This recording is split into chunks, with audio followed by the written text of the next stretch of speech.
अस्सलामुअलैकुम नाज़रीन, मेहरान टीवी में भली कार मां हां मुबशिर सोलगी सबका पहले एक नजर हेडलाइन ते।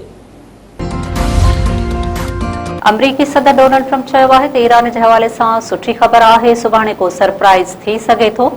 ईरान खे कंहिं बि सूरत में एटमी हथियार हासिल करण न ॾींदासीं, मुआहिदो न थियो त ईरानी बंदरगाहुनि ते पाबंदी बरक़रार रहंदी। परॾेही ख़बरूं इदारे मूजिबि अमरीकी सदर वधीक चयो आहे त सुभाणे हिकु सुठी ऐं ज़हीन शख़्सियत व्हाइट हाउस अची रही आहे। सुभाणे सुबुह जो हिकु ग़ैर मामूली न्यूज़ कॉन्फ्रेंस कंदासीं।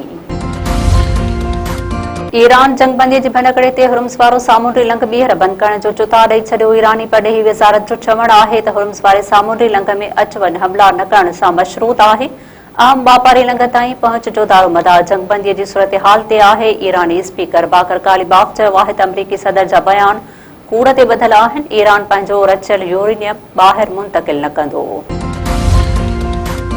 हवाई फ़ौज जे सरबराह air chief marshal Zaheer Ahmed Babar सदो चयो आहे त मई वारो मार्के में पाकिस्तान जी ताक़त ऐं हुनरबंदी ॾिसी दुश्मन दंग रहिजी वियो। पाकिस्तान हर क़िस्म जी अगराई जो मुंहुं तोड़ जवाब ॾींदो। काकुल मिलिट्री अकेडमीअ में पासिंग आउट परेड खे ख़िताब कंदे एयर चीफ मार्शल वधीक चयो आहे त पाकिस्तान पुरअमन मुल्क आहे ऐं तकरारनि जे हल लाइ ॻाल्हियुनि ते यकीन रखे थो। आलमी सतह ते अमन लाइ पाकिस्तान जूं कोशिशूं वाखाण लाइक़ आहिनि। नाणे वारे वज़ीर मोहम्मद औरंगज़ेब चयो आहे त IMF सां स्टाफ लेवल मुआहिदो थी वियो आहे। पाकिस्तान खे जल्द ईंदड़ किस्त जारी थी वेंदी।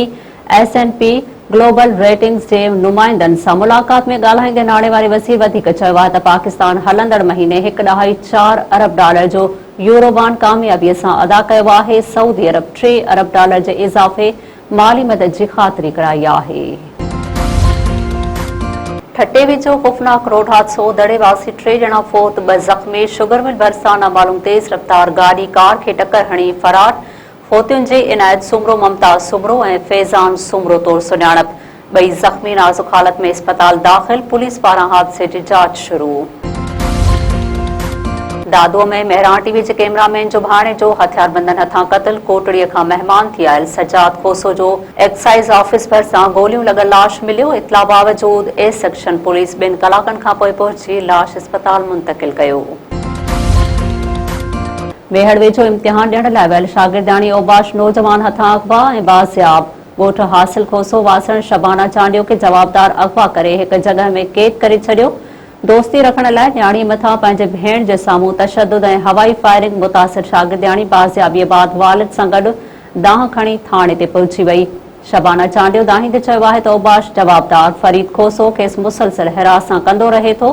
हूअ इम्तिहान ॾियण वई त जवाबदार खेसि अगवा करे हिकु जॻह में बंदि रखियो, जिते संदसि भेण बि मौजूदु हुई। जवाबदार तशद्दुदबार घर ॿाहिरां छॾे फरार थी वियो। SSP दादू ऐं ॿिया नोटिस वठनि, जवाबदारनि ख़िलाफ़ कार्रवाई करे तहफ़ुज़ फ़राहम कयो वञे।